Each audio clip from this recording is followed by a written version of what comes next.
Boa noite, gente. Boa noite. Meu nome é Nájila Loureiro, né? Eu sou tarefeira da Associação Espírita Célia Xavier e tarefeira também dentro da Aliança Municipal Espírita.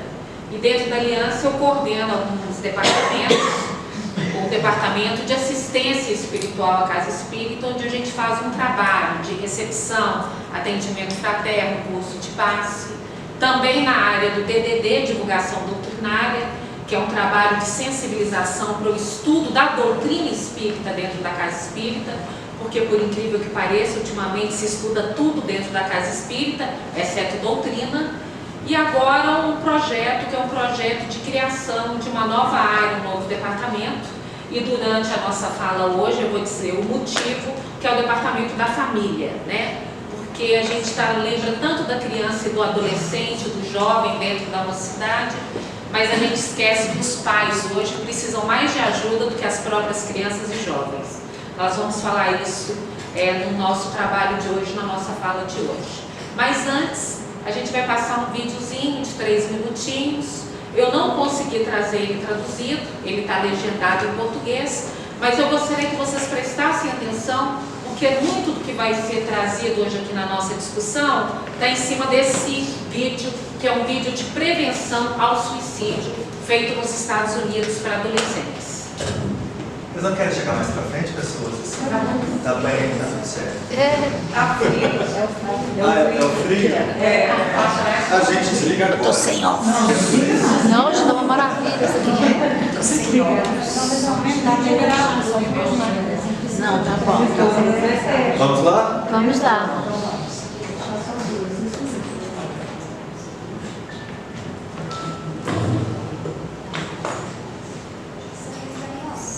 Maybe more than anybody else. I can be hard to figure out. And I like my privacy. I don't want you looking over my shoulder all the time. But you know your kid better than anybody else.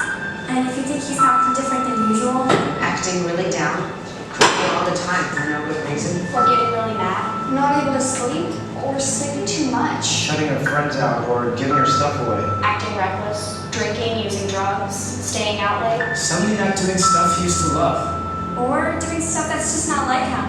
It might be nothing to worry about. It might just be high school. Or it might be something more. He might be depressed, not just feeling down, really depressed. It might be that your kid is thinking about killing himself. It happens. More than you think. More than it should. And people say, I have no idea. I thought it was just a phase he was going through. I never thought she'd do it. I wish he'd come to me. I wish she'd said I something. wish I'd said something. When it's too late. So if you think your kid's acting different, if she seems like a different person, say something. Say, what's wrong? How can I help? And ask straight out. Are you thinking about killing yourself? It doesn't hurt to ask. In fact, it helps. When people are thinking about killing themselves, they want somebody to ask. They want somebody to care. Maybe you're afraid you'll make it worse if you ask. Like, you'll put the idea in their head. Believe me, it doesn't work that way. It doesn't hurt to ask. In fact, the best way to keep a teenager from killing herself is to ask. Are you thinking about killing yourself? And what if they say yes? Or maybe. Or sometimes, Well, here's what you don't say. That's crazy. Don't be such a drama you're queen. making too much of this. That boy's not worth killing yourself over. It's not going to solve anything. You're just trying to get attention. You're not going to kill yourself. What you do say is, I'm sorry you're feeling so bad. How can I help? We'll get through this together. Let's keep you safe. A lot of people think about killing themselves. Adults and kids. most of them never tried. But some of them do. So if your kid says, I'd be better off dead. I can't live with I'm this. gonna kill myself, Take her seriously. Find someone she can talk to about it. Someone who knows how to help. Sometimes kids want to kill themselves because something happened. A breakup, a failure. But sometimes it goes deeper, and it's not going to go away by itself. Get some help. Talk to your doctor. Or a counselor at school. Or your minister. but don't just let it drop. And make sure that your kid always has someone to turn to. Someone he trusts. Make a list together, right then. 3, 4, 5 names. Put a suicide hotline number on there too. Have him keep that list in his wallet, so he always knows where to turn. Be sure your home is safe. If you have pills she could use to hurt herself, lock them up. If you have a gun, don't just lock it up. Get it out of the house. Bullets too. And one more thing. If you think your kid might be about to hurt himself, Don't leave him alone. Take him to the emergency room. Call 911 if you have to. We all have our ups and downs, but sometimes it's more than that. If you think something's wrong, the only way to find out is to ask. Ask straight out. Are you thinking about killing yourself? Don't wait until you're sure. Trust your gut. Because it never hurts to ask. And it can make a big difference. All the difference. In your kid's life.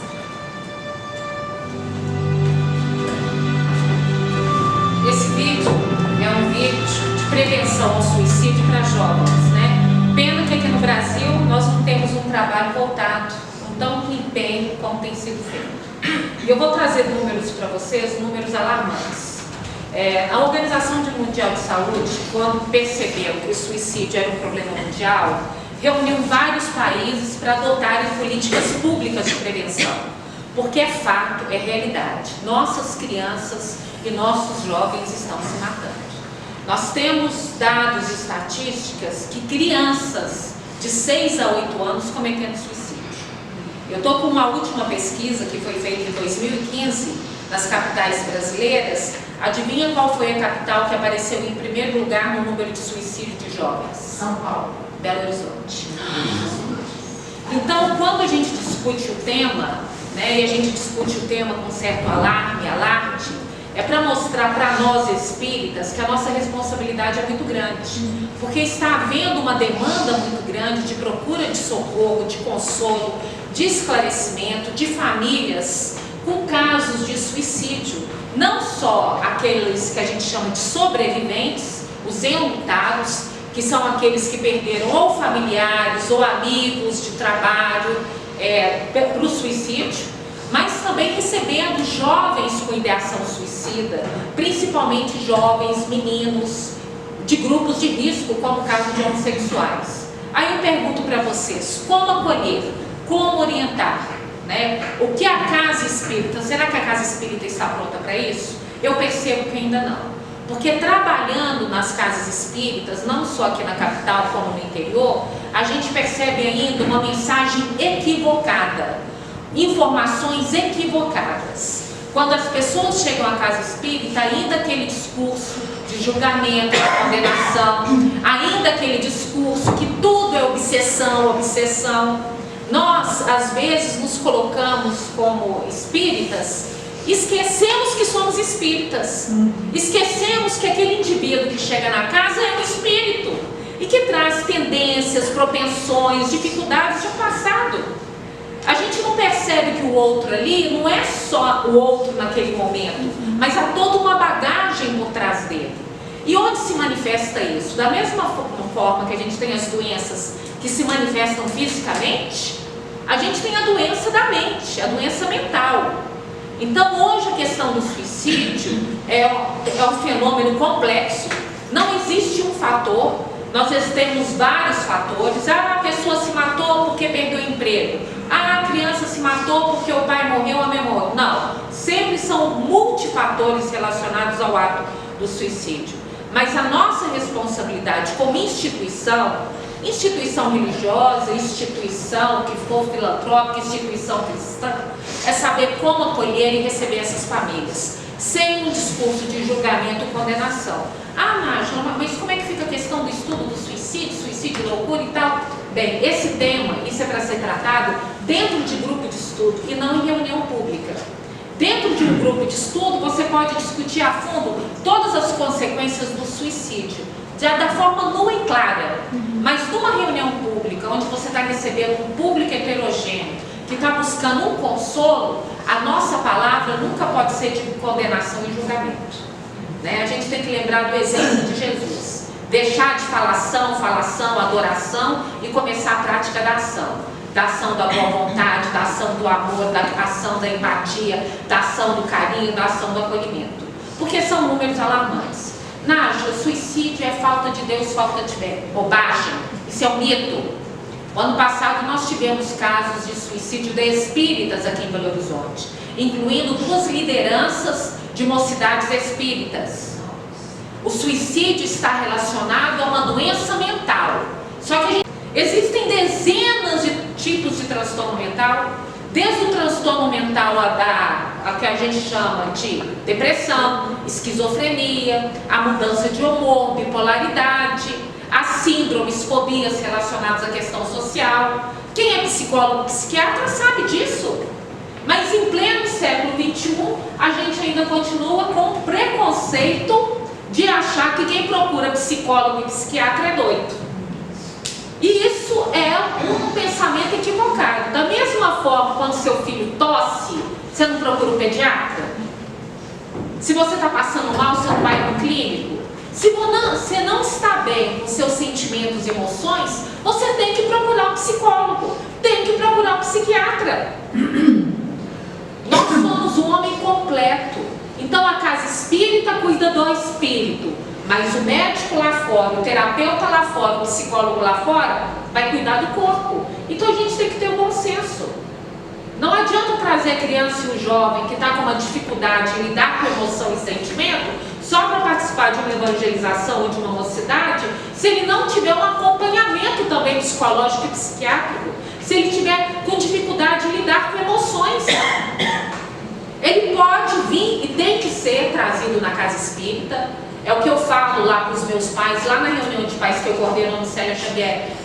Meu menino não quer vir e tal, ele quer dormir, quer passear. Eu falei assim, traz arrastado. Mas ele não quer nem colocar roupa, não tem problema não, traz ele de pijama e chinelo. Mas toda criança e jovem tem que ter uma orientação religiosa. Se o pai vai na igreja católica, que seja. Se vai num templo protestante, que seja. Se vai na casa espírita, vá. Não tem essa de deixar a criança, quando meu filho crescer ele vai escolher o que quer. Peraí, não. Livre-arbítrio de filho é pai e mãe. Ponto! Ele não quer ir para a mocidade, ele quer ir para o shopping. Meu filho, vem cá, combinado aqui, ó. O negócio é o seguinte: você vai 1 ou 2 horas por semana pensar em Deus, agradecer em Deus, você vai para a sua mocidade. Não vou, não vai não? Não tem problema não. Quem paga suas contas sou eu. Então também não tem shopping, não tem cinema, não tem nada. Gente, no mundo de hoje, sem orientação religiosa está difícil.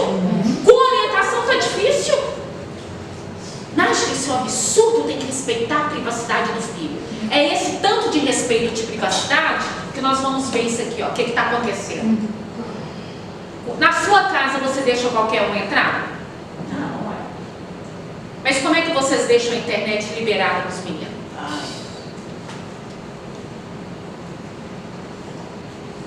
Se eu ligo o jornal, tá lá, criança de 13, 14 anos, mocinha achada na estrada, morta assim, assado. A primeira pergunta que eu faço é: quem deixou a menina sair? Para ir em festinha 4 horas da manhã? Porque 13 anos ainda é uma criança. Quem deu o dinheiro? Quem permitiu? Pai e mãe. Então a nossa responsabilidade é muito grande. Então você sabia que as nossas crianças também cometem suicídio? E aí, o mês de setembro, a gente aproveita a oportunidade da mídia, vários veículos de comunicação, todos eles com um trabalho muito bom da Associação Mineira e Brasileira de Psiquiatria, né? Essa campanha do Setembro Amarelo, da Fitinha. Vocês sabem por quê, gente? Não? Então a turminha, todo mundo sabe ou não? Bem, por que, gente, a do Setembro Amarelo? Setembro Amarelo, né, é uma campanha que surgiu lá em 2015, aqui no Brasil, mas na realidade veio da história de um casal americano que perdeu um filho para o suicídio, um garoto de 17 anos que tinha um Mustang. E a cor predileta dele era o amarelo. Então ele pintou o Mustang dele de amarelo. E no funeral dele, os amigos fizeram mais de 500 cartões com essas fitinhas amarelas. E no cartão estava escrito, né? No cartãozinho estava escrito: se você precisar, peça ajuda. Então ficou como cor da campanha, como símbolo da campanha, essa fitinha amarela, né? Que é uma campanha de prevenção. E o que quer dizer prevenção? É um ato de prever que algo vai ocorrer. Agora, como eu vou prever o suicídio infanto-juvenil? Como eu vou prevenir o suicídio das minhas crianças e dos meus jovens se os pais não conhecem os filhos? Se hoje cada um entra no seu quarto, fecha a porta e fica lá no seu notebook, nas suas séries, nas suas TVs. Quando que eu vou perceber e entender que o meu filho está passando por dificuldades emocionais sérias? Quando que eu vou perceber que o comportamento do meu filho está um comportamento disfuncional por causa de rede social?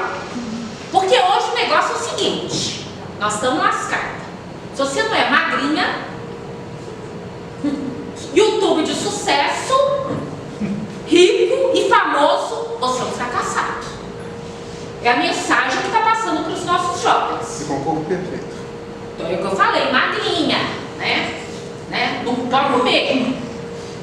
Aí chega a nossa jovem e começa a ter um comportamento disfuncional, não come, bulimia, anorexia, porque eu sou um fracasso.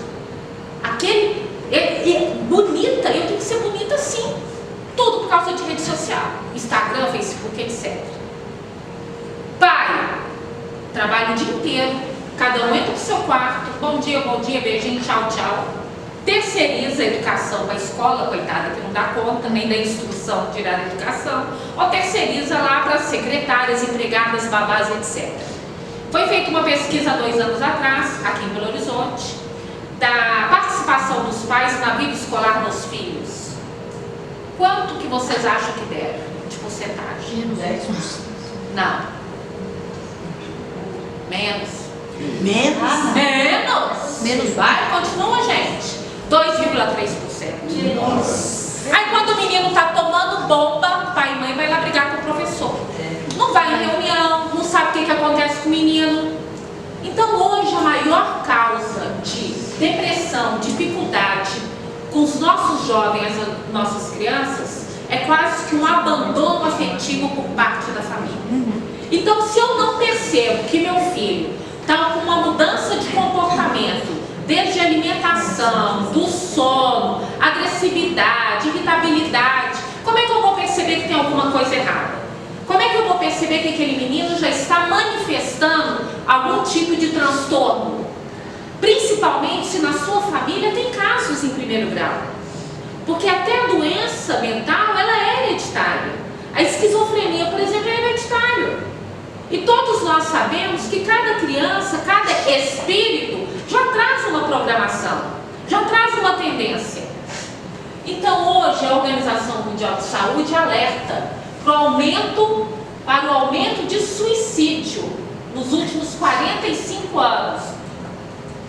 Peraí, gente, agora aqui para frente, para trás, só um minutinho, viu? Estou acostumando aqui. Nos últimos 45 anos, representando a terceira maior causa de morte na faixa etária entre 15 e 35. Só que esse número para nós, para quem trabalha nessa área, eu não sou psicóloga, eu sou socióloga, antropóloga. Quem trabalha nessa área, esse número é subnotificado por causa de uma questão cultural e preconceito. Quando a gente fala que a questão do suicídio hoje no Brasil não é a segunda, mas a primeira causa de morte entre os jovens, é porque é. A primeira é trânsito. Mas quantos meninos enchem a cara, usa droga, pega o carro e mete no poste? Aí a família vai colocar como notificação ali, acidente de trânsito. Mas não é acidente. Quantos casos de acidentes chegam no pronto-socorro? De corte e medicação. Mas não é acidente. Porque ainda o suicídio é visto com certo preconceito.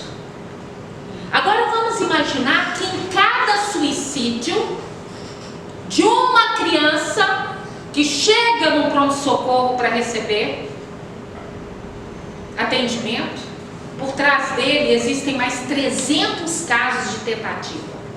300. Não é brincadeira. Para cada um jovem que comete suicídio, outros 17 já tentaram. Eu vou trazer para vocês a estarinha aqui. Então é um número preocupante. E o suicídio é um problema de todos, principalmente para nós espíritas e cristãos.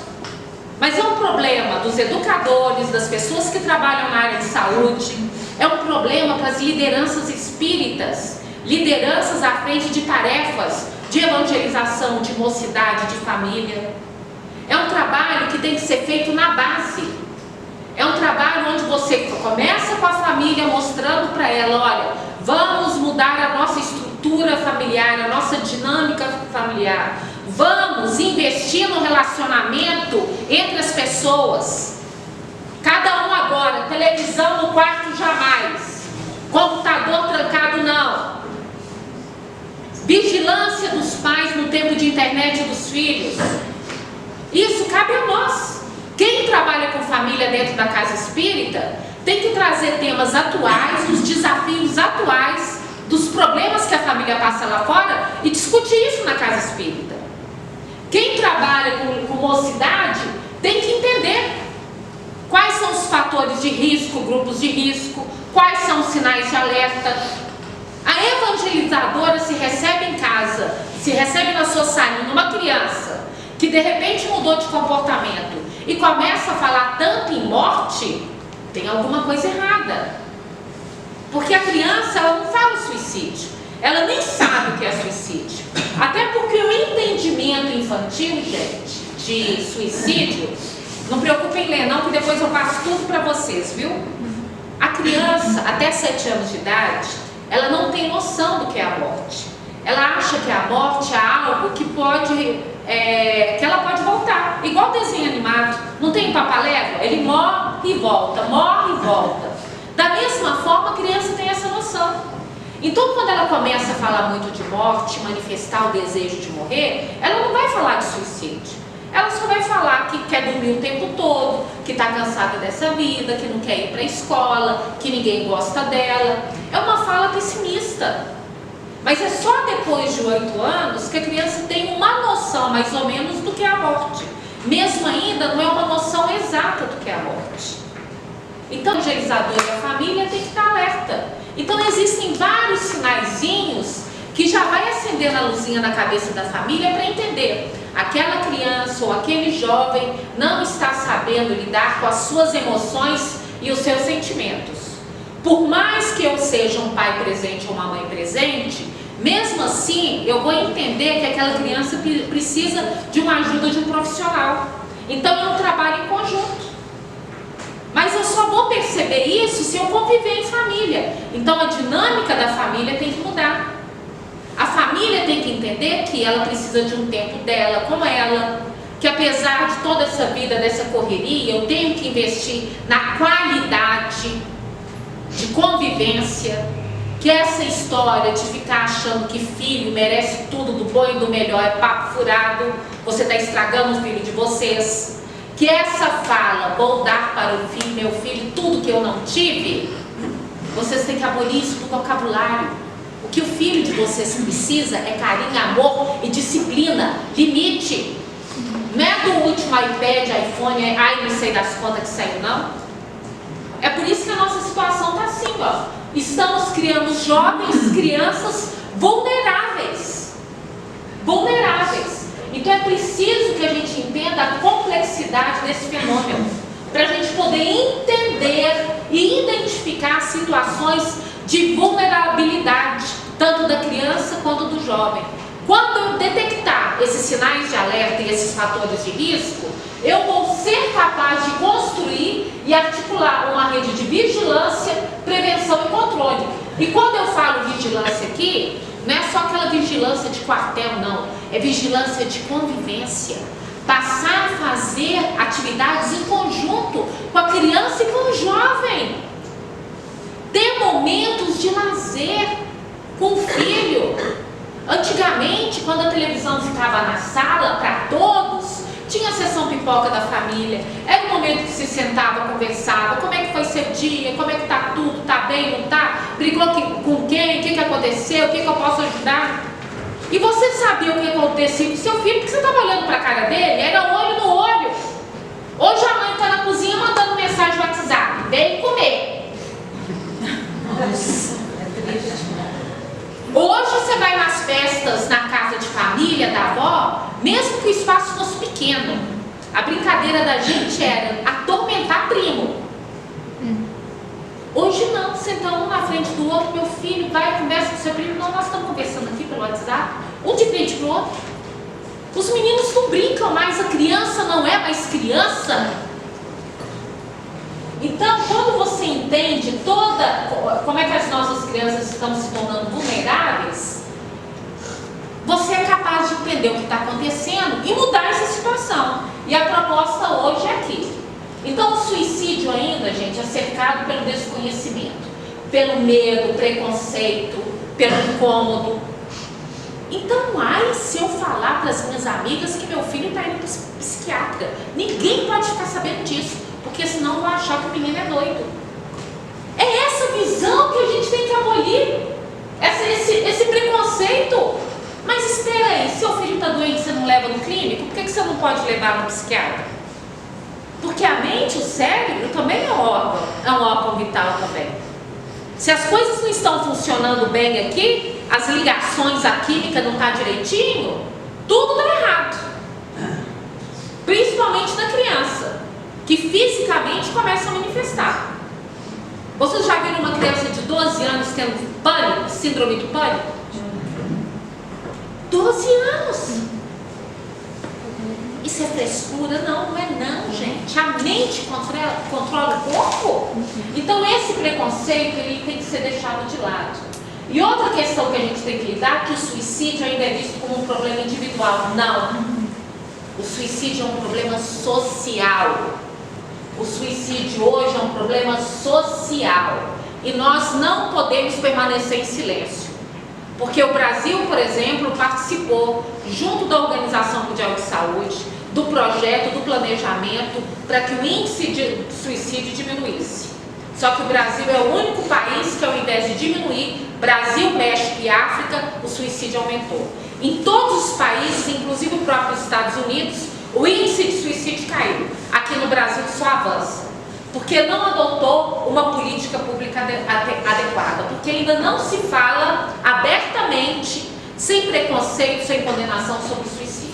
E por isso que hoje ela é uma chaga social. Não é epidemia, não. Porque epidemia é quando é uma doença que mata muitos num período curto de tempo. Não, o suicídio já vem matando há longo tempo e ninguém faz nada. Então não é uma epidemia.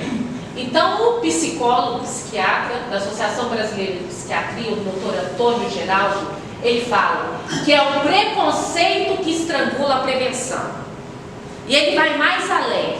Ele diz que não é 90% dos casos que está relacionado a um transtorno mental, mas 100% dos casos de suicídio está relacionado a algum tipo de transtorno mental. E em pleno século XXI, as pessoas ainda acreditam que cuidar da mente é coisa de doido. Eu sou psicólogo há 30 anos e a coisa que eu tenho mais ouvido, se você quer saber, ultimamente, é que eles alegam ser doença da alma, fraqueza da alma. Aí é o problema. Eu já fui em casa espírita. Eles jogam para esse lado. Pois é. Aí eu já fui em casa espírita de pessoas começarem a chorar e falar, Nájila, quando eu disse que eu sofria de depressão, me chamaram de arrogante, que o problema era a minha arrogância, que eu era um espírito orgulhoso. Quando outros chegavam e falavam para mim que era fraqueza, que era covardia, uma senhora que tentou cometer o suicídio 5, 6 vezes, Nájila, me falaram que eu era covarde, porque eu não estava aproveitando a oportunidade da vida. Gente, é doença. Doença. Se a pessoa que tem pressão alta toma um remédio, a pessoa que tem diabetes toma um remédio, a pessoa que tem qualquer tipo de transtorno tem que tomar um remedinho se precisar. Um bom profissional. Porque também você tem que entender que o tratamento é individualizado. Nós somos espíritas, vamos agir como espíritas. Então nós sabemos que cada espírito já traz uma bagagem grande lá de trás, mais a bagagem do presente. Então o tratamento é sempre individualizado. Então nada da pessoa chegar aqui e achar o que deu certo para você, vai dar para ela, não, toma esse floralzinho aqui, ó, toma essa bolinha aqui que vai resolver. Vamos ter bom senso e ter consciência. É por isso que a gente está chegando aqui em primeiro lugar em Belo Horizonte. Primeiro lugar. E qual é o nosso papel como liderança espírita? Qual é o nosso papel como cristão? Ficar calado ou a gente começar a agir da forma correta? Então, na solidão, né? e nas distrações digitais, no individualismo e na competitividade exacerbada, caiu o problema do suicídio se agravando.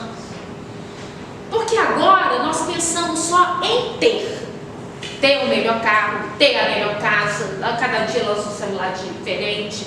Mãe, quando você vai trocar seu celular, meu menino pergunta, meu filho, quando ele parar de funcionar, que isso já está na pré-história, não tem problema, está funcionando.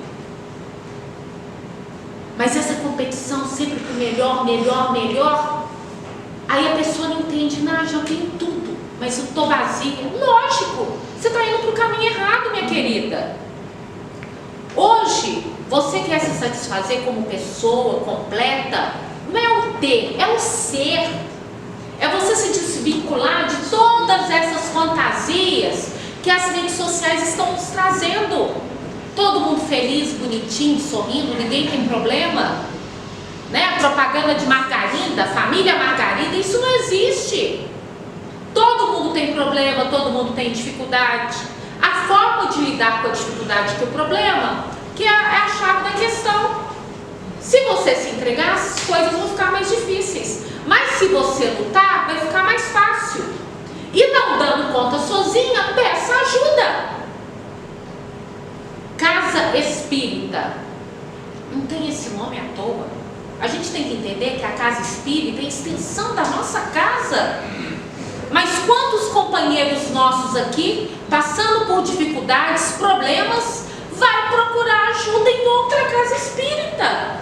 Por que isso? Não, Nájila, porque senão eles vão achar que eu estou evoluindo, que eu estou fracassando. Preconceito dentro da casa espírita. A gente esquece que todos nós aqui somos espíritos imperfeitos. Então essa caminhada é uma caminhada difícil. Para nós adultos, imagina para as crianças e para os jovens. O suicídio, gente, ele é universal. Independe raça, cor, dinheiro, credo.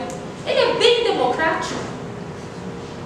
Lógico que existem grupos que a gente não vai trabalhar aqui, né?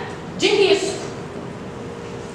Então, se eu chego na minha casa, um rapazinho homossexual, ele já é num grupo de risco, é menino, homem. Já está na idade, essa idade de 10, 14, depois 14, 19, 17, já está. É homossexual, outro. Então, olha quantos fatores de risco aquele menino já tem.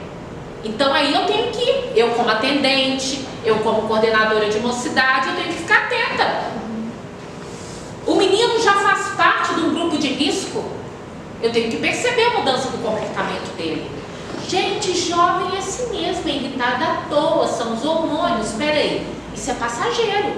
Se isso está persistindo, tem alguma coisa errada. Então imagina que a cada 40 segundos uma pessoa comete suicídio. Não, esse número é muito maior. Esse espaço de tempo é menor ainda. E aqui está o que a gente chama, né, o iceberg do suicídio. Agora imagina tudo isso aí dobrado. Para cada uma pessoa que é atendida no pronto-socorro, 3 tentaram, 5 estão planejando, 17 têm o pensamento do suicídio. Vamos ser honestos. Quem nunca aqui teve um pensamento de suicídio em algum momento da vida? Todos nós tivemos. Todos nós. Faz parte da luta. Todos nós. Se não teve, teremos. Eu falei de pensamento. Pensamento é diferente. Planejamento, pensamento. Mas todos nós teremos. Exatamente. De questionar todos nós. Pensamento todos nós temos. Então aquela imagem, né? Você está bem claro, mas todo aquele drama por trás, de tristeza, frustração, de sofrimento, né? São as máscaras. Agora entender que quando se fala, gente, em suicídio, quando se fala em transtorno mental, sintomas, sinais de alerta, para cada faixa etária é diferente. Crianças, jovens, adultos, a gente tem que conversar de forma diferente, porque traz aspectos diferentes.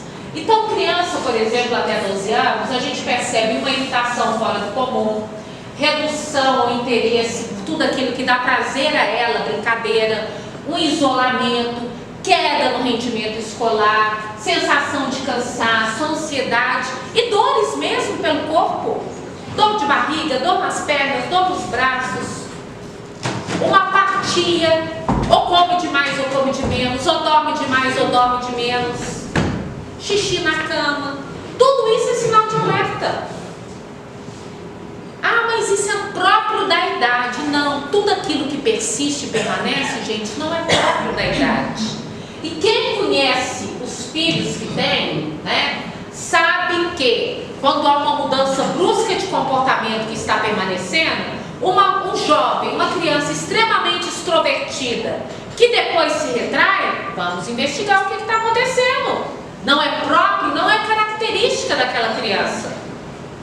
Mas uma criança que já é tímida, que já é introvertida, muito bem, mas ela está além do normal, ela está apática, ela não tem mais interesse em fazer as coisas que ela gostava, ela não quer mais sair com os amigos, ela não quer mais ir no cinema com a família, ela está cada dia mais isolada dentro do quarto. Isso é coisa de jovem, adolescente. Não, não é. Tem alguma coisa errada. Temos que investigar. Então isso aqui é porque tem gente que acha que a pessoa comete suicídio assim do nada. Isso vale para criança e jovem também. Porque ainda uma dificuldade maior no suicídio infantil. As crianças são extremamente quietinhas. Quando você assusta, elas já foram lá recolher toda a medicação, tomou e já está no pronto-socorro. Elas não falam, verbalizam tanto quanto um jovem, um adolescente que fala: quero desistir dessa vida, se eu morrer ninguém vai sentir minha falta, eu queria dormir, não quero acordar mais. Aí os pais falam assim: isso é chantagem. Não, investiga, que pode ser alguma coisa mais profunda. Chama para conversa, senta e dialoga abertamente. Meu filho, o que você está sentindo? O que está acontecendo? O que eu posso te ajudar? Eu sou sua mãe, sou seu pai. Você quer conversar com alguém? Pai e mãe está percebendo que não está tendo abertura? Pega e leva para o psicólogo. Agora criança não, é difícil. Criança é difícil verbalizar. Então é por isso, papai e mamãe, que medicação tem que ficar trancada dentro de casa, escondida. Não pode ter medicação assim. Crianças que estão passando por algum tipo de tratamento psicológico, psiquiátrico, grade na janela. Recolher tudo que é arma branca, afiada, cortante, guardar. Papai e mamãe, principalmente mamãe, que isso é caso mais comum entre as meninas, de vez em quando, vai trocar de roupa com a sua filha dentro do quarto, presta atenção nas pernas, nas coxas, nos braços. Às vezes pai e mãe vai saber que a jovem está se automutilando 1 ano depois, e quem avisa é a escola. Papai e mamãe tem que tomar conta dos filhos dentro de casa, irmão. Gente, é um abandono afetivo. Os nossos filhos estão se tornando órfãos de pais vivos. Estou pegando pesado, gente? Não, é a verdade. É a realidade. É pesado, Mas é a realidade. porque é real. Vem cá, minha filha. Mãe, tem vergonha, mãe. Sai pra lá. Que vergonha de nada, não, menina. Vamos lá, vamos comprar uma blusinha nova. Vamos lá. Se você já sabe que se corta mais na parte interna da coxa, presta atenção, mamãe. Presta atenção. Então, mas a automutilação pode ser um sinal de depressão? Sim. Ou de ansiedade? Sim. Lógico que os nossos jovens estão ansiosos. Num mundo, às vezes, sem perspectiva de futuro, que hoje não basta ter só faculdade, nem pós-doutorado, as coisas estão difíceis. Olha que peso. Ainda tem aquela coisa, eu quero fazer parte de um grupo. Aí, de repente, todo mundo lá se corta e tal, lá acha bonitinho, vou me cortar também. Quero fazer parte daquele grupinho ali, daquela tribo. Infelizmente, o mundo está mudando. Tem muita coisa positiva, mas tem muita coisa negativa também. E nós já sabíamos, mais uma vez, espíritas que esquecem que são espíritas. Vivemos num mundo de provas, num mundo que nós estamos recebendo agora espíritos altamente inteligentes. mas emocionalmente desequilibrados, imaturos. Então nós temos que ter atenção. Então o suicídio nunca é do nada. Nunca é aquela ideia, do nada ele se matou, não. Há todo um pensamento, ideia, depois ideia da morte, ideia do suicídio, depois o planejamento, depois a pesquisa. Para a criança, por que o suicídio infantil, a tentativa, as tentativas são bem maiores? Porque a criança mesmo, ela tem pouco acesso.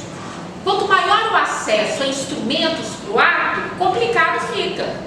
Por isso que o suicídio infantil está mais relacionado à medicação, armas brancas, às vezes enforcamento quando a criancinha é maior, às vezes quedas, que aí o pessoal fala que é acidente, afogamento. Então presta atenção. Agora, à medida que vão ficando mais velhas e vão tendo um acesso mais fácil ao instrumento para o suicídio então vai tendo um êxito maior. Porque ele tem não só o acesso ao instrumento do ato, mas ele também tem uma força, digamos assim, física, por exemplo, para fazer um laço bom ali e se enforcar. Então é preocupante. Então nada é do nada. Nossa, Nájila, mas ele estava tão bem, ele estava tomando remédio, ele estava feliz. Gente, não existe ex-suicida. É igual dependente químico e alcoólatra. Existe ex-dependente químico? É doença crônica. Tem que tomar o remédio, não pode parar por conta própria. Então, às vezes há uma melhora, e às vezes até essa melhora, por causa da medicação, ele se fortalece fisicamente e comete o ato. Então, papai e mamãe é vigilância. Mas não é vigilância de quartel, não. Vigilância de convivência, vigilância de afeto, vigilância de integração com a família, né? Investir nos laços familiares, sociais, religiosos. Quanto mais investimento de ligação esse jovem, essa criança tiver, maior é o fator de proteção. Isso aqui é para mostrar para vocês que é toda uma ideia de morte, há uma ideação do suicídio e depois o plano do suicídio. E a fala tem que ser clara. Você tem que chegar para o seu filho, rapazinho, jovenzinho, adolescente, e perguntar: você já está pensando em morte? Está pensando em se matar? Já passou isso pela sua cabeça? O que você está sentindo? E deixa ele falar, sem dar discurso, sem falatório, senão a criança se fecha e o adolescente se fecha, porque já vem o julgamento dos pais. E se o pai e a mãe percebendo que não dá conta, procura uma ajuda profissional. Então a gente pode dizer que 100% dos casos de suicídio, ele está relacionado a algum tipo de transtorno psiquiátrico. Transtorno psiquiátrico que pode ocorrer também devido a abuso físico, sexual, violência, famílias disfuncionais, perdas e conflitos. O transtorno mental, gente, é como eu falei, não é questão de doido tacando pedra, não. Às vezes acontece algo na sua vida que te traz um fator estressante tão grande que você fica mal naquele momento. Perda de um ente querido, perda de um pai, um abuso sexual infantil, um abuso, violência psicológica ou violência física, abandono afetivo. Tudo isso pode ser um fator estressante que vai intensificar ou culminar num tipo de transtorno mental. Então a gente tem que prestar atenção. Bullying, né, na escola? Bullying, nós vamos entrar aqui, que hoje é bem pior, porque hoje é o cyberbullying, né? Então agora não é só o bullying do colégio, agora do mundo todo tem acesso, né? Então tudo isso é um fator. E aí nós temos o grande estudioso do tema, que em pleno século XIX já trouxe para nós, sociólogo, é o primeiro livro clássico que a gente estuda dentro da universidade, o livro O Suicídio, onde ele já fazia o alerta de que o suicídio era um fenômeno social, baseado não em um fator, mas é um conjunto de fatores culturais, sociológicos, filosóficos e até teológicos que causam o suicídio. E que a questão do suicídio hoje, ela está muito relacionada ao que ele chama de anomia, falta de regras. Olha, Falta de regras. Então olha o que ele coloca. A anomia seria um estado marcado pela falta de regulamentação, paixões ilimitadas, horizontes infinitos e tormentos, cenário potencializador da prática do suicídio. Isso ele falou no século XIX. E essa fala de Durkheim é mostrando que quando o indivíduo não acumula experiência real, ele torna-se fraco. E diante de um problema real, ele não suporta pressão, tendendo a cometer suicídio. Os nossos jovens de hoje, que não dão valor a nada porque tudo é de graça. Se ele não se esforça para conseguir algo, então ele não sabe o que é valor. O sistema de recompensa dele é baseado em rede social. Quantas curtidas ele teve? E é algo imediato. Porque o pai e a mãe acham que a criança e o jovem têm direito a tudo, mas não tem nenhum deles. Então tudo, eles têm acesso a tudo de graça, não precisa se esforçar. Quantas e quantas vezes meu menino chegava, mãe, você acredita que fulano falou isso pro professor? Eu falei assim, meu filho, o que o pai fez? Nada, ele ainda ganhou, foi um presente. Nossa. Mãe, o menino tomou 500 bombas, o que o papai e a mamãe faz? Dá um carrinho, dá uma viagem pra Disney. É tudo fácil. Então ele não tem que se esforçar para nada. Só que o mundo lá fora é o mundo real. Quantos não ele vai ouvir? Quantas frustrações ele não vai ter que enfrentar? Porque o progresso e a evolução, gente, é intransferível e é individual. Papai e mamãe não vai evoluir para filho, não. O seu filho é um espírito que vai ter que passar por desafios para evoluir e progredir. A evolução, o progresso é intransferível. Então aí a questão, o suicídio é um problema social individual. Fica evidente que o meio social em que estamos inseridos exerce uma constante influência sobre nós. Então ele é uma expressão individual de um fenômeno social. E um dos fenômenos sociais de maior impacto hoje atualmente é justamente a falta de estrutura familiar. Então, Durkheim naquela época já detectou algumas situações que inclusive antecipou, né, e auxiliou a Organização Mundial de Saúde trabalhar em cima dos resultados de Durkheim para trabalhar no planejamento de um projeto para a questão do suicídio, para a prevenção do suicídio. Então naquela época Durkheim já preveu que o número de suicídio era maior entre homens, maior entre os que não tinham filhos, entre soldados, no nosso caso militares, desde corpo de bombeiro, PM, polícia militar, maiores entre os ateus, que não tinham nenhum vínculo com religião, e maiores em tempos de paz. Ué, quer dizer, Nádia, que em tempos de paz tem mais suicídio? Sim, porque em tempos de guerra, vamos lá, livro dos espíritos, porque em tempos de guerra, de conflito, de crises, as pessoas se mobilizam, estão mais solidárias, se unem mais. Quando tudo está muito bom, é esse vazio existencial, não é? Vazio existencial porque não se propõe a fazer algo diferente, só pensar no próprio umbigo. Então sempre vai existir esse vazio, porque o valor dela não é baseado no valor espiritual, é baseado no valor material. E nós espíritas sabemos que é justamente essa supervalorização do material que leva o indivíduo ao egoísmo, ao orgulho. Então isso já tratado por Durkheim. Então foi a base desse estudo, antecipando esses resultados, que fez com que a Organização Mundial de Saúde pudesse trazer para nós os grupos de risco, né?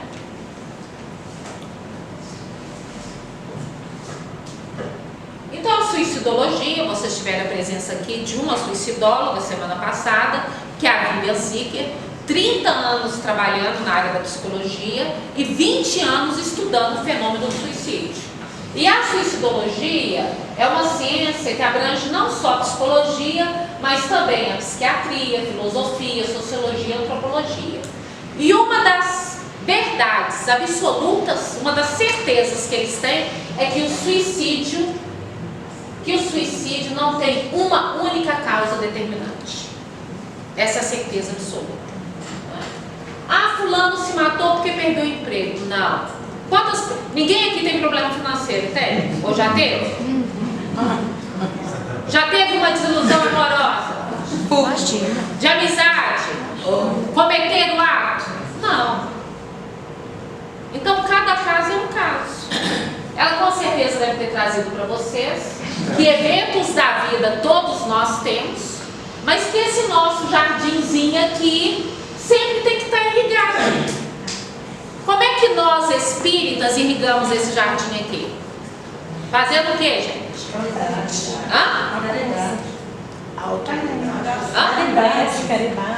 Prece, caridade, vão se tornar tarefeiros, vão trabalhar. Porque aí a gente percebe, através do trabalho diário dentro da casa espírita, assume uma tarefa que seja fazer um bolo gostoso, levar para uma creche, participar de um grupo de costura, ficar numa recepção uma vez por semana, trabalhar voluntário numa biblioteca. Toda tarefa voltada para o outro, esse tempinho que você doa para o outro, você está aguando esse jardinzinho aqui seu. É um fator de proteção. Fora que os vínculos que você cria, vínculos de amizade, né? Encontro, confraternização de espírito. O que é mais gostoso na confraternização? A hora do cafezinho, do chazinho, do bate-papo, o olho no olho. Tudo isso é fator de proteção. Você está irrigando o seu jardim. Os vínculos que você cria, sociais, religiosos, familiares, eles são importantes. Isso é um fator de proteção para você. A sua saúde mental agradece. Sair de vez em quando para bater papo com os amigos, jogar assunto fora, isso é saúde mental. Sentar um dia na sua casa e não fazer nada, né? Ficar maratonando série lá, isso a sua saúde mental agradece. Isso é importante, isso é fator de proteção. Fatores de proteção: religião, proximidade com a família, percepção otimista da vida, gravidez, maternidade. Gente, como é que você está, João? Nájila, tô com dor aqui, tô com dor lá, nossa vida tá isso, tá assado. Vai adiantar a gente ficar falando? Vai. Nada. A única coisa que vai adiantar é você criar em torno de você um campo de energia negativa e atrair aqueles irmãozinhos todos com o mesmo sentimento. Então a gente tem que ter uma visão otimista. É como o Rossandro fala, gente, vamos dar graça na desgraça. Porque quando a gente dá graça na desgraça, tudo fica bem. Dificuldade, problema, todos nós temos. Agora você quer se tornar uma pessoa tóxica? É por isso que os obsessores estão tudo de férias. Tudo de férias. Precisa. A gente mesmo fica se auto-sabotando. A gente mesmo se auto-obsidia. É verdade. Então, uma visão otimista da vida, isso é um fator de proteção. E a resiliência é justamente isso. É você pegar aquela dificuldade, aquele problema, e tirar daquela dificuldade, daquele problema, uma lição de vida. E fazer com que isso te torne uma pessoa cada vez mais forte, corajosa e independente. É isso que você tem que ensinar para as suas crianças e para o seu jovem. Quando a sua filha chegar, nossa mãe, pegaram no meu pé porque eu sou gordinha.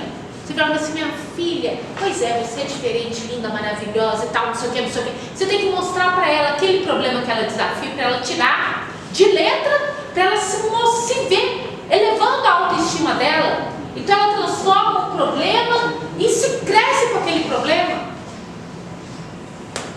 Porque até a nossa posição perante aquele problema, o nosso comportamento diz muito. Que tipo de espíritos que você vai atrair para junto de você. E isso te fortalece.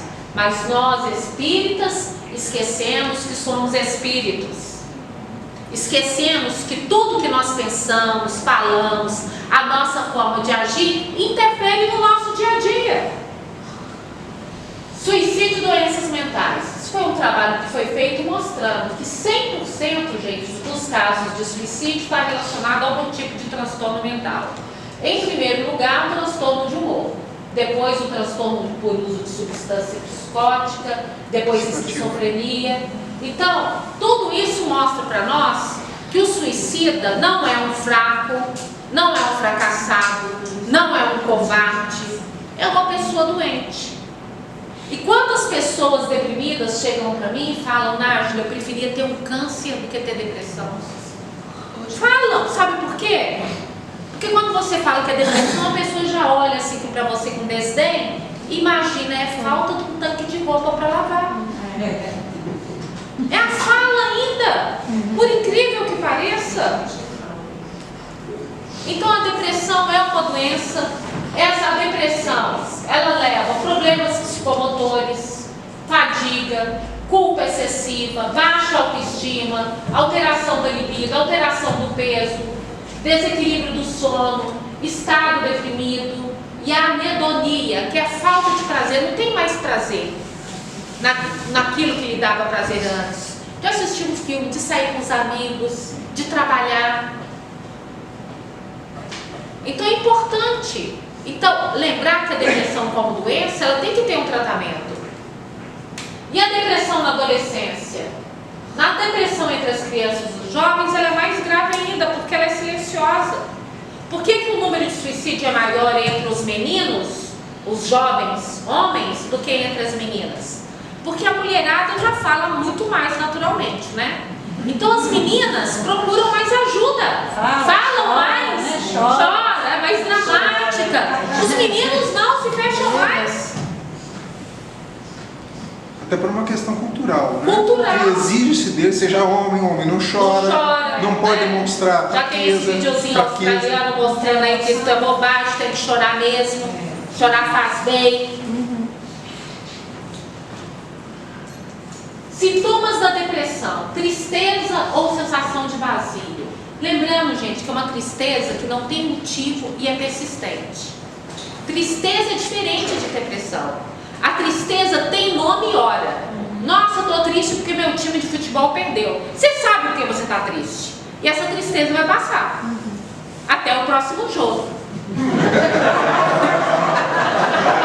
Ou não.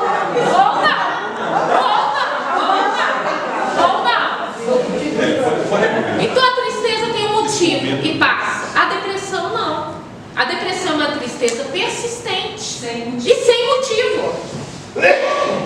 Pessimismo, culpa, falta de esperança, sentimento de inutilidade, incapaz de tomar decisões, concentração e memorização reduzida. Isso são os nossos jovens. Então a primeira mudança do comportamento, presta atenção, é o rendimento escolar. O menino que só tirava nota boa, de repente o rendimento escolar dele caiu, pode saber investigar, tem alguma coisa ocorrendo.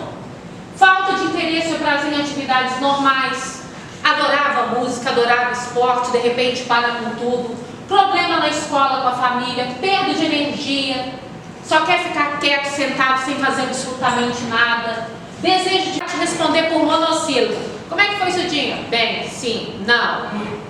Mas de repente ele levanta, conversa, chama, procura, reclama. Agora, um comportamento de completo isolamento, tem alguma coisa acontecendo. Então, o suicídio é aquela última gota que cai no copo e transbordou. Tanto a criança como o adolescente começa a dar sinais claros. Mas se o pai e a mãe não conhecem o filho que tem, porque tem pai e mãe que acham que o filho é meu filho. É maravilhoso, é um príncipe, é uma rainha. Meu filho é perfeito, meu filho não tem problema não.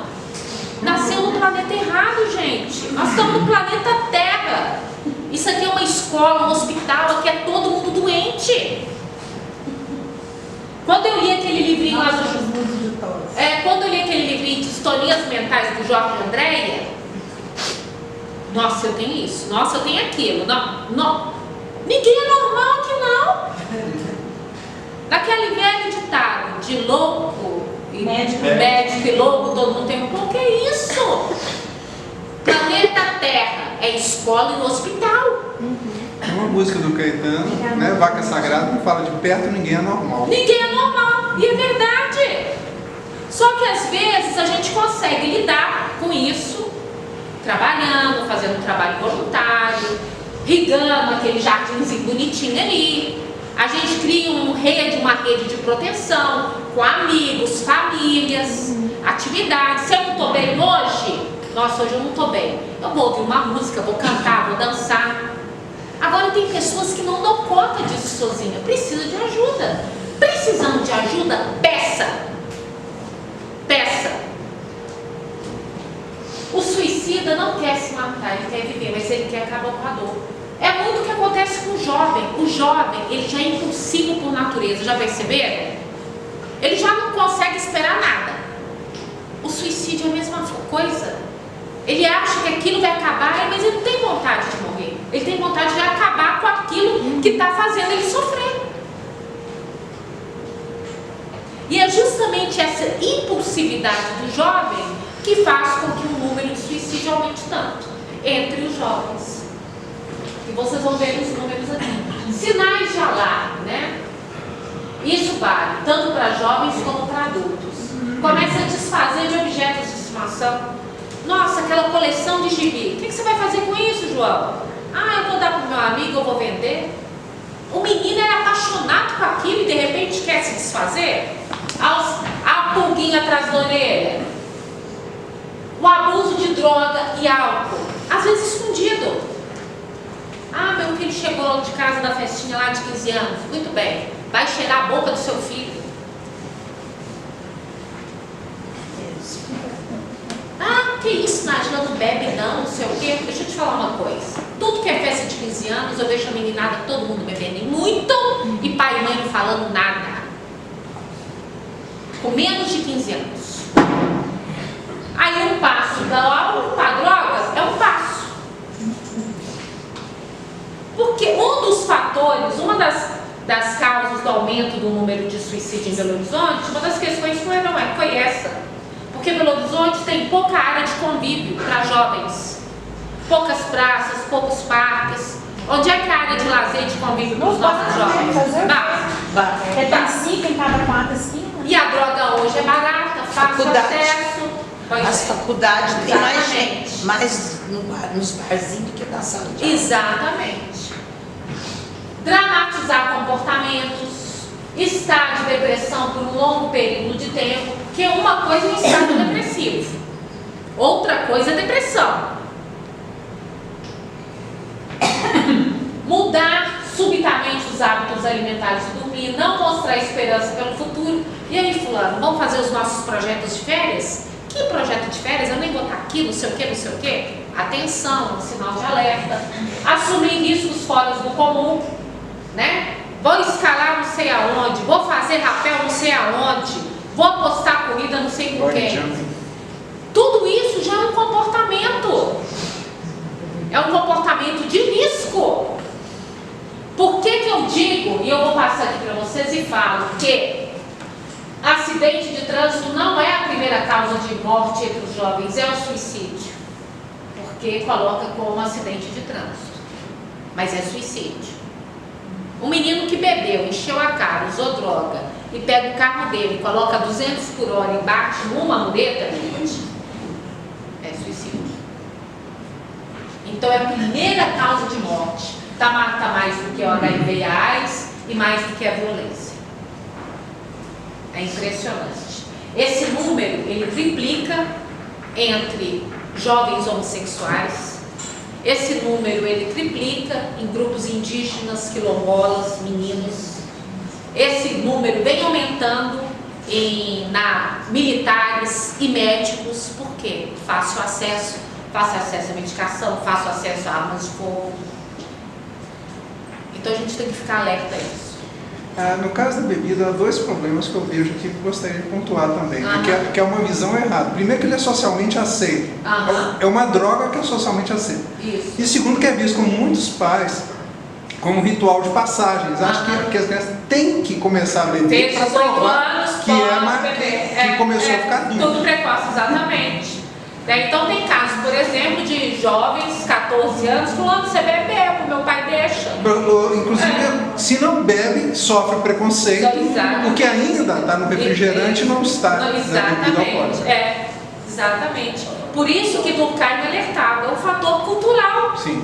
Então o suicídio, a questão do suicídio, vocês percebem que não é só uma questão de escolha individual, mas há todo um conjunto de fatores por trás que vem moldando as nossas crianças e os nossos jovens, fazendo com que eles se tornem pessoas vulneráveis, jovens e crianças vulneráveis.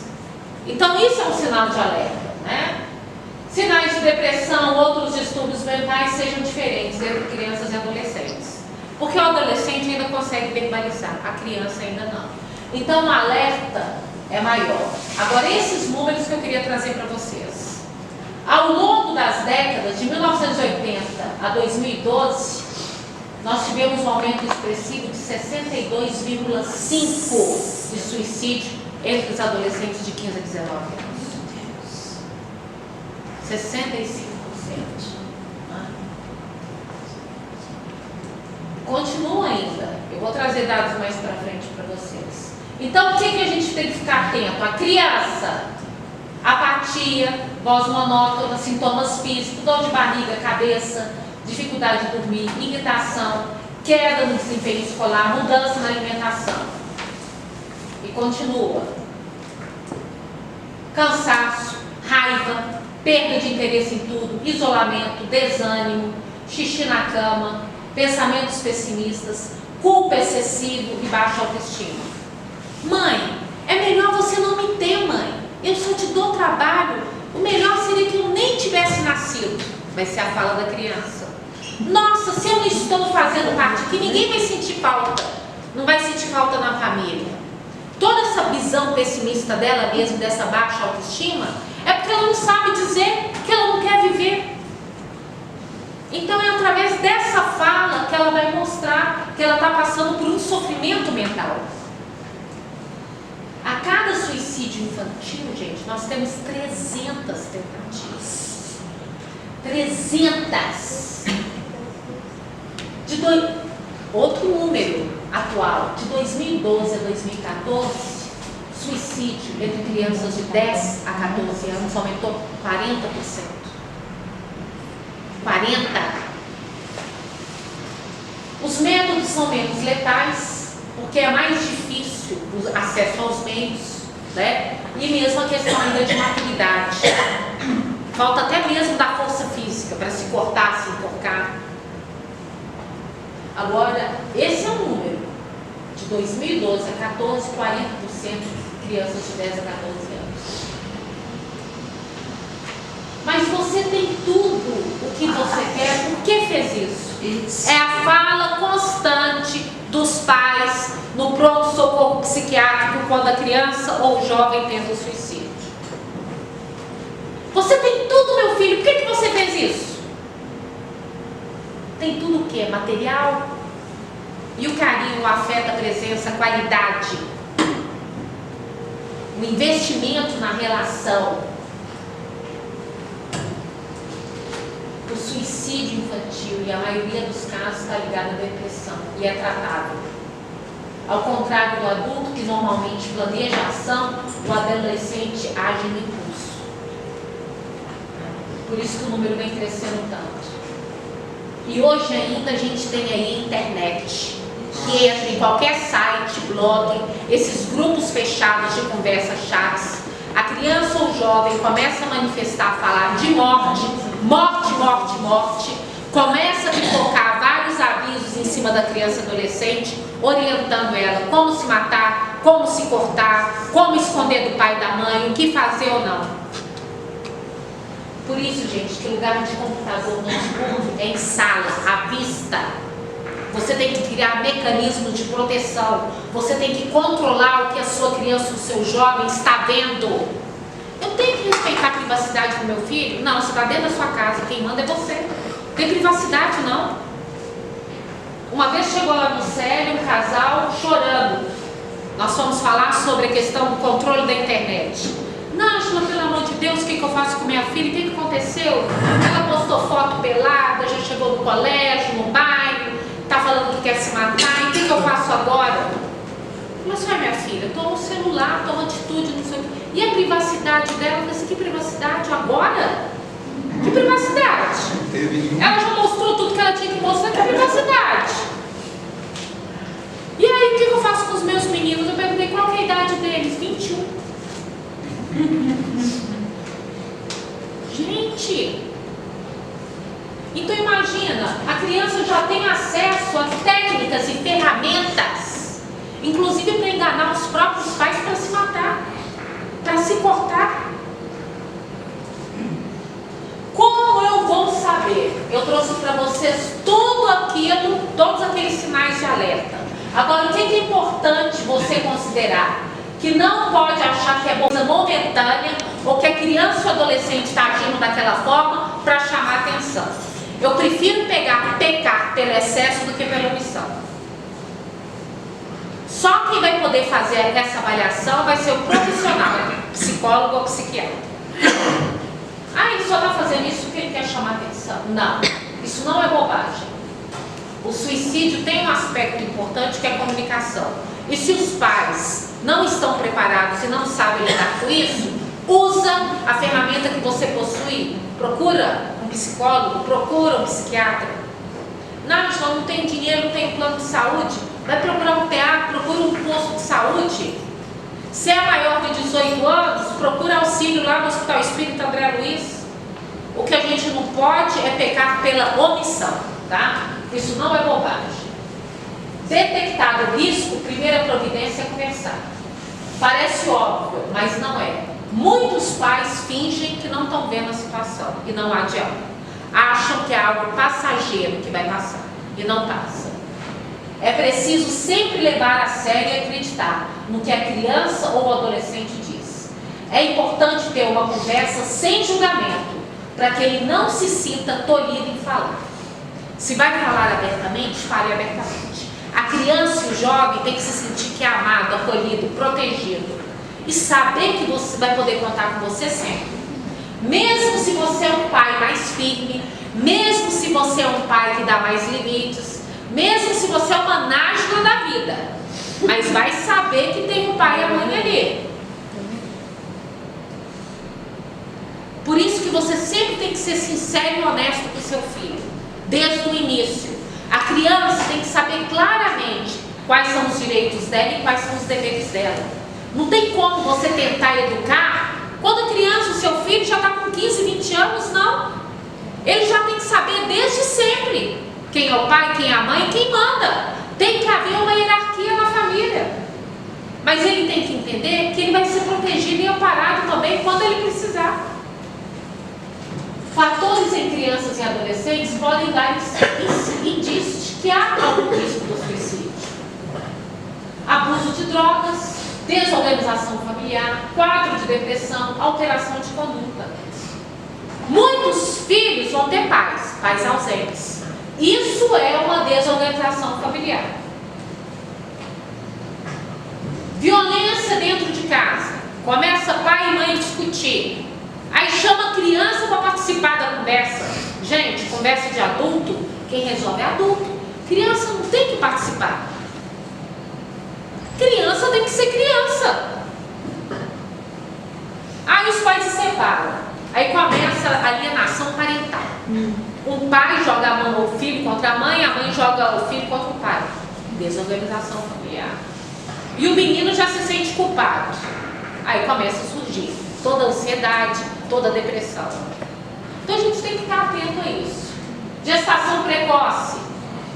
As nossas meninas hoje, cada vez mais cedo, estão se sexualizando. Hoje a gente tem menina aí de 5, 10 anos com esmalte vermelho na unha, mini saia aparecendo no bumbum, salto dessa altura. A menina tem 10 anos. Dançando essas porcarias de funk. Está sexualizando. Uma menina que é criança, 10 aninhos. Criança tem que vestir como criança e não como mini adulto. Brincando de namorar. Brincar de namorar. Compra até presente no dia dos namorados. Parabéns. Não é? Coça a criança, abraça fulano, beija fulano. Gente, tudo hoje é muito precoce, não. Até hoje isso vem de muito tempo. Uma filha, ela tem 31 anos e quando ela se Fala mais alto aí. Ela tem uma filha, tem 30 anos. 31 anos, ela é casada e ela estudava em São Tomás de Aquino, onde ela estuda escolar até 10 anos. E teve uma festinha de aniversário aos 10 anos de idade. Ela estava fazendo 10 anos. E ela foi foi vestida de menina, Menina, de 10 anos. Naquela época ela sofreu bullying por causa disso. Por causa quer dizer, disso, né? Isso é antigo, Isso é de hoje, isso é de há muito tempo. Só que hoje está exagerado, né? Porque a roupa cada vez encurtando mais. A outra que é mais nova que ela, também tinha uma amiga, e assim, aos 7 anos ela colocou um piercing no bico. Aí eu falava com ela, que a minha filha era doida, a mais nova, quando você fizer 18 anos, você faz. Antes dos 18 você não faz. Se você fizer no lugar que fez, vou perguntar quem deu autorização. Aí a gente... Pois é, hoje está tudo assim, a roupa está cada vez mais curta. Mas isso não é de hoje. Não, é de exatamente. É por isso que o índice de gravidez está aumentando tanto e a idade diminuindo. Então, por exemplo, se havia uma gestação na adolescência, 14, 15 anos, hoje a gente tem meninas de 12 anos tendo uma vida sexual ativa. Porque é uma sexualização precoce. Uma menina que não tem nem estrutura física, o que dirá emocional, para lidar com uma gravidez. Então, tendo um aborto, não tem êxito. Ela passou a não querer ir na festa, outros aniversários, porque eu colocava laço, colocava ela de vestido de menina. Então, isso já é um preconceito. Como tem hoje a marginalização para quem não bebe e para quem não usa droga. Porque quem não bebe e não usa droga, vai na festa, tem o mesmo sentimento de estar marginalizado. Até hoje. Entendeu? Mas isso, gente, olha, o importante é você tornar a sua criança um jovem independente e seguro. Ele entender que ele não tem que ser igual a todo mundo. Não é porque todo mundo está fazendo a coisa errada que ele tem que fazer também. Agora, essa questão da sexualização infantil traz uma gravidez precoce e é um fator de risco. Porque a jovem tenta o suicídio, é abandonada pela família, porque não conseguiu um aborto, por exemplo. Então, assim, é uma questão que a gente tem que pensar lá atrás. Criança tem que ser criança. Vai ter hora para o esmalte vermelho, vai ter hora para o salto alto, né? Vai ter hora para tudo. Então é questão de ter paciência. Mas todo mundo está fazendo. Aí que ela fala da mãe, mas você não é todo mundo. Desenvolver senso crítico.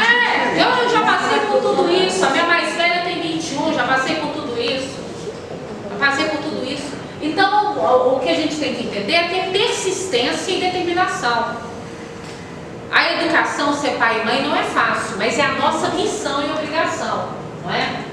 Abusos e maus tratos, casos conhecidos, né? Por exemplo, a criança e o jovem é muito sugestionável.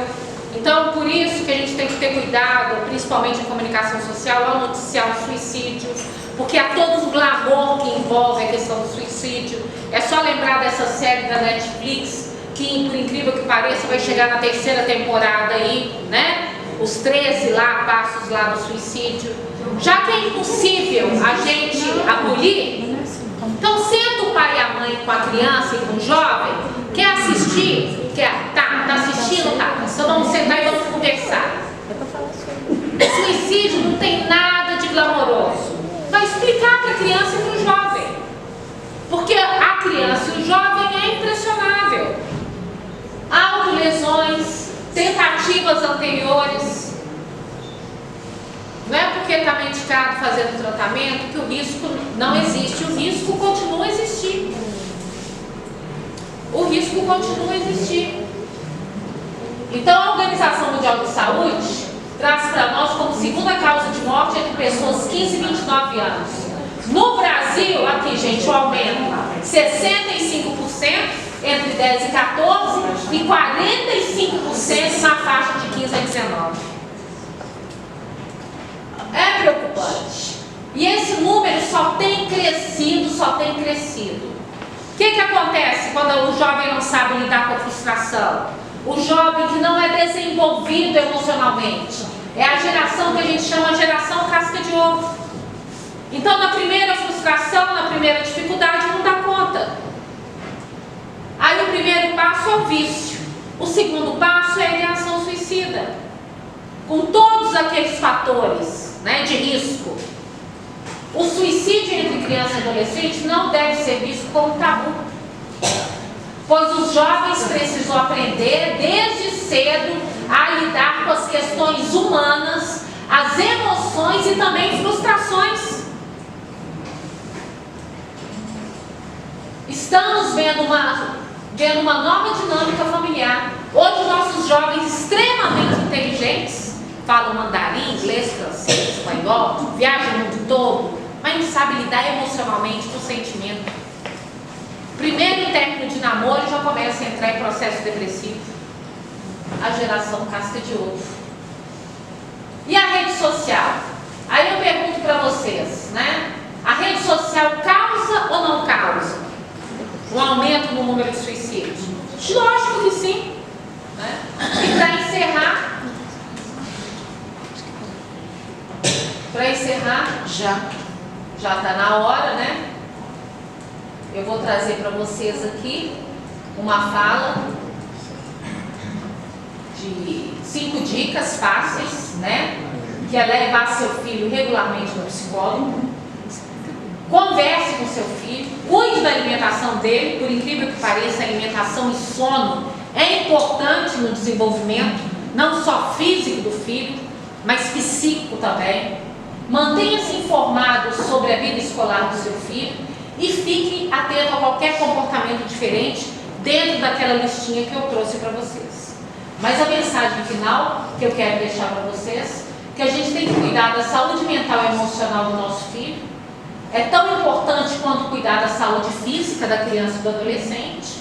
E mais ainda, precisamos falar sobre o suicídio e que não podemos nos esquecer, depois eu venho aqui e faço depois um trabalho mais completo para vocês de suicídio, mas que nós não podemos esquecer que o verdadeiro espírita não é apenas aquele que crê nas comunicações, mas é aquele que procura aproveitar os seus ensinamentos, porque nada adianta crer se sua crença não faz sequer dar um passo no sentido do progresso e não o torna melhor para o próximo.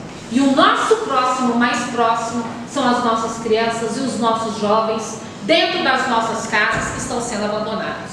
Então que a gente fique atento a isso, porque não é drama, não é para chamar atenção, não é falta de Deus, não é falta de fé e não é frescura. Combinado? Ô, gente, eu agradeço muito a atenção e o tempo de vocês e numa próxima oportunidade a gente aprofunda mais, tá? Muito obrigada.